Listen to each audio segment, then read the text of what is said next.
आशा करता हूं आप सब बहुत अच्छे होंगे। मेरा नाम है सिद्धांत अग्निहोत्री। स्टडी ग्लोस पे आपका बहुत बहुत स्वागत है। दोस्तों, कुर्सियों की पेटी बांध लीजिए क्योंकि नेपाल को उसका यंगेस्ट प्रधानमंत्री मिलने वाला है। 36 साल के होने वाले हैं बलेन शाह, जिनको बलेन बोला जाता है। हम बात करेंगे इलेक्शंस की, बलेन शाह की। हम बात करेंगे नेपाल की। नेपाल पे हमने बहुत सारी बातें की हैं, ढेरों लेक्चर्स लिए हैं, बहुत सारे 50-60 लेक्चर्स लिए मैंने।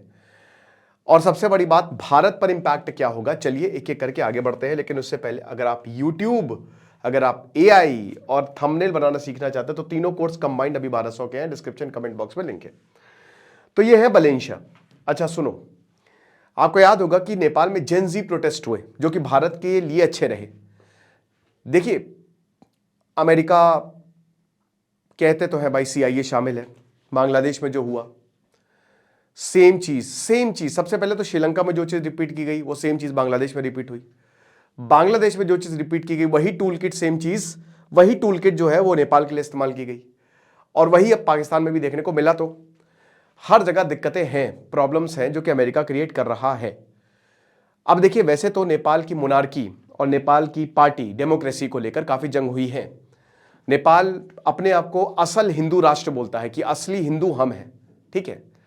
और नेपाल में भाई देखो, ट्रीटी ऑफ सगौली हुई थी 1814 में, जब बहुत सारे एरिया जो है नेपाल के वो भारत के पास आए थे।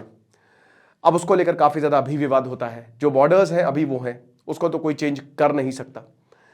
लेकिन दोस्तों क्या हुआ ना कि जब नेपाल की मोनार्की खत्म हुई तो उसके बाद डेमोक्रेसी आई। 2008 से लेकर 2014 तक संविधान बनने की प्रक्रिया रही, बहुत सारी पार्टीज आई। अब जब ये पार्टीज थी तो कम्युनिस्ट पार्टी को इसमें ज्यादा प्रेफरेंस मिली और कम्युनिस्ट है।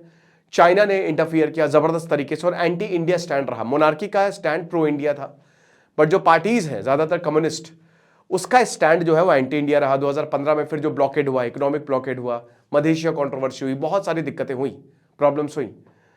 अब दिक्कत क्या है ना कि उसके बाद अभी पिछले साल भयंकर जेनजी प्रोटेस्ट होते हैं नेपाल में। मंत्रियों को दौड़ा दौड़ा के पीटा गया, ऐसा कहीं दिखा ही नहीं। ज्ञानेंद्र शाह जो हैं, जो नेपाल के राजा हैं, अब उन्होंने इसमें बोला कि हम आ सकते हैं, सत्ता संभाल सकते हैं, बढ़िया है, सब कुछ बढ़िया। अगर देखिए वो आते हैं तो प्रो इंडिया होंगे, बहुत अच्छी बात है। बट दोस्तों, अमेरिका ऐसा कैसे होने दे। बलेन शाह की हम बात करते हैं, इस पॉइंट पे बाद में आएंगे, इसको थोड़ा होल्ड करके रखते हैं अभी। कौन है बलेन शाह? 36 साल के होने वाले हैं, ठीक है। ये नए प्रधानमंत्री बनने वाले, भी बने नहीं है, बनने वाले हैं। इन्होंने तबाही मचा डाली है नेपाल के इलेक्शन में। हमारा नेता कैसा हो? बलेन शाह जैसा हो। इनके पिताजी एक आयुर्वेदिक प्रैक्टिशनर थे, आयुर्वेद के डॉक्टर, जिनका हाल ही में देहांत हुआ। बलेन शाह ने अपनी शुरुआती पढ़ाई नेपाल से ही की। काठमांडू से इन्होंने अपनी इंजीनियरिंग, सिविल इंजीनियरिंग पूरी की। उसके बाद ये भारत आए, ये भारत में पढ़े, ठीक है।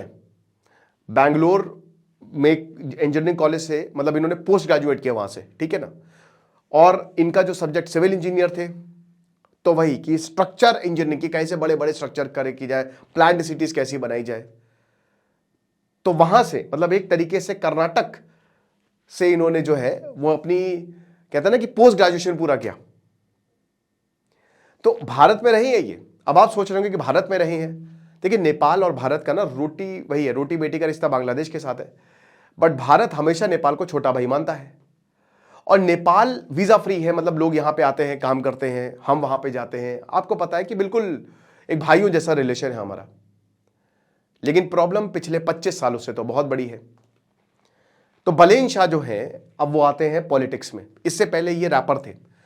ये इन्होंने बार्स करके वहां पे एक रैपिंग कम्युनिटी को ज्वाइन किया। गजब के रैप्स किए इन्होंने, जो सीधा करप्शन को हिट किया, बड़े बड़े लीडर्स को हिट किया। जो प्रॉब्लम्स थी नेपाल में, उन्होंने बोला कि एफ वर्ड का यूज किया, कि F China, F India Bharat के लिए, यस। और उन्होंने बोला कि इन सबको हटाओ और लोगों को लाओ।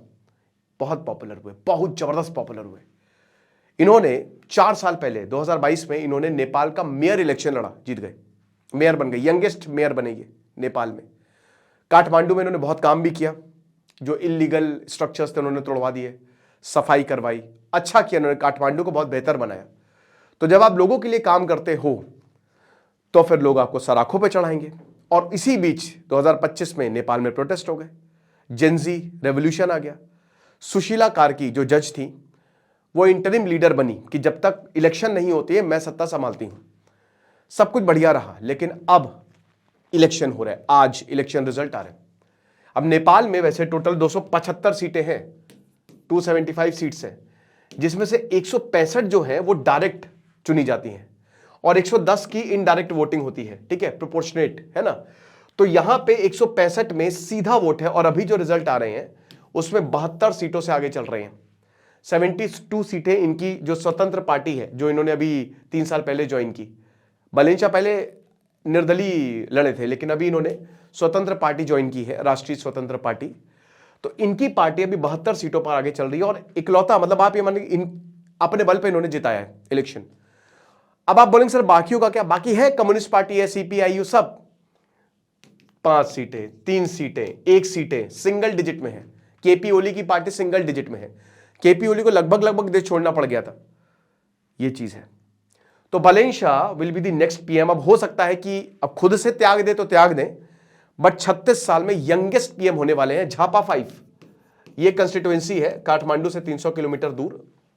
सीधा केपी ओली को इन्होंने टक्कर दी, उनकी भी कंस्टिट्यूएंसी यही है, बिल्कुल भारत के बगल में। सिलीगुड़ी यही है, बिल्कुल सिलीगुड़ी के बगल में, एकदम बॉर्डर शेयर करता है, समझ रहे हैं। तो ये चीज है।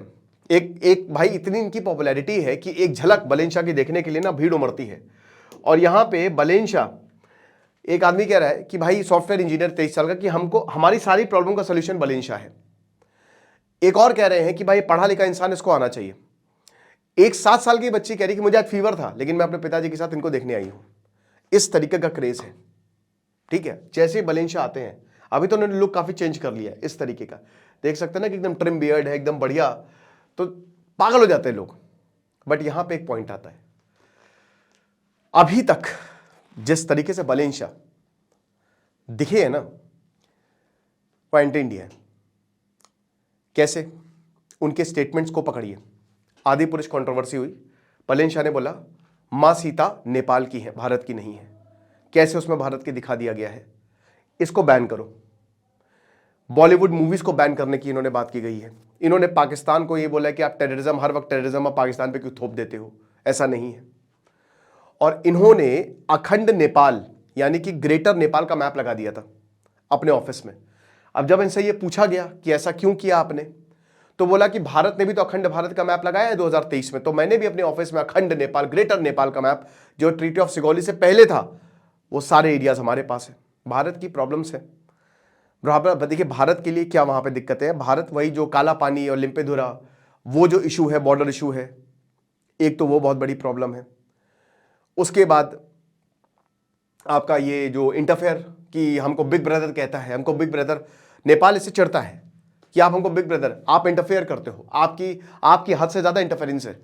भारत है दोस्तों, तो बहुत सारे देश बचे हुए हैं। नेपाल की करेंसी भारत से पेक्ड है, इसलिए नेपाल बच गया, वरना बर्बाद हो जाता श्रीलंका की तरह। तो स्टैंड एंटी इंडिया रहा। मैंने बताया कि भारत को उन्होंने गाली भी दी थी, कुछ ऐसे पोस्ट थे जो उन्होंने बाद में डिलीट भी कर दिए थे। अब हम आते हैं जहां पे हमने वो लेक्चर, वो पॉइंट होल्ड किया था, ठीक है, अमेरिका की टूल किट। कहा जाता है बलेंशा एक अमेरिकन प्रोडक्ट है। जॉर्ज सोरोज पैसे दिए, जबरदस्त मीडिया कैंपेन चली और इसी सोशल मीडिया कैंपेन को मैन्युफैक्चर किया। 16,000 लोगों ने मतलब तबाही मचा डाली सोशल मीडिया पे, हर जगह बलेंशा छाए थे। जब प्रोटेस्ट हुए तो यही नारे कि हमारा नेता कैसा हो, बलेंशा जैसा हो। तो कहा जाता है कि अमेरिका ने जबरदस्त वही टूल किट जो वहां पे एक्टिवेट हुई थी, सेम यहां पे एक्टिवेट हुई, कि उसके तहत जो है वो बलेंशा को आप सपोर्ट करिए। नेपाल के इतिहास में मैं नहीं जाऊंगा, उसमें मैं डिस्क्रिप्शन कमेंट बॉक्स में आपको लेक्चर दे दूंगा। मैंने बहुत सारे लेक्चर्स किए हैं, ठीक है, ज्ञानी शाह पे लेक्चर है, नेपाल के मोनार्की पे लेक्चर है, अभी तक क्या हुआ है। मैं खाली बलेंशा तक ही अपना लेक्चर को सीमित रखूंगा। तो ये चीज है। अब जॉर्ज सोरोस भाई, इसका ये वो नाम है जिसने बैंकों को गिरा दिया है, मार्केट डिस्टेबलाइज कर दिया है, देशों को गिरा दिया है रातों रात। Ford foundation, Soros foundation, America इनको यूज करता है। पैसे से आप कुछ भी कर सकते हो, पैसा आ जाए बैंक अकाउंट में। मोहम्मद यूनुस तो पूरा ही अमेरिकन प्रोडक्ट निकला, पूरा। तो ये चीज है। जब पॉलिटिकल पार्टीज बनी नेपाल की, तो उसमें चाइना भी घुसा, अमेरिका भी घुसा, भारत भी अपने हिसाब से। बट यहां पे एक और चीज है, देखिए जो भी आप बोल रहे हैं, बट बलेंशा भारत में रहे हैं। और दूसरा पॉइंट ये है ना कि बलेंशा ने काम किया है, ऐसा नहीं है कि उन्होंने काम नहीं किया है, ठीक है। उन्होंने नेपाल में काम किया, काठमांडू में काम किया, इसीलिए जो है ना काफी डाउन टू अर्थ है, लोगों से बात करते हैं, लोगों से मिलते हैं जुलते हैं, म्यूजिक सेंसेशन है, तो वो चीज तो है। बट क्या ये भारत के लिए सही होंगे? देखिए मैं आपको एक चीज बताता हूं, भारत के लिए नेपाल की नेसेसिटी है भारत के साथ रहना। कोई भी नेता आए, केपी ओली से तो बेटर ही होगा।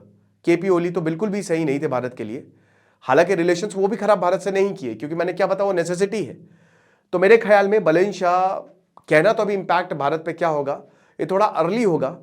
इनकी पोस्ट से लगता है कि एंटी इंडिया, बट इन्होंने दोस्तों हर के लिए ही यही पोस्ट, इस तरीके की पोस्ट डाली है, चाइना के लिए भी, सबके लिए भी।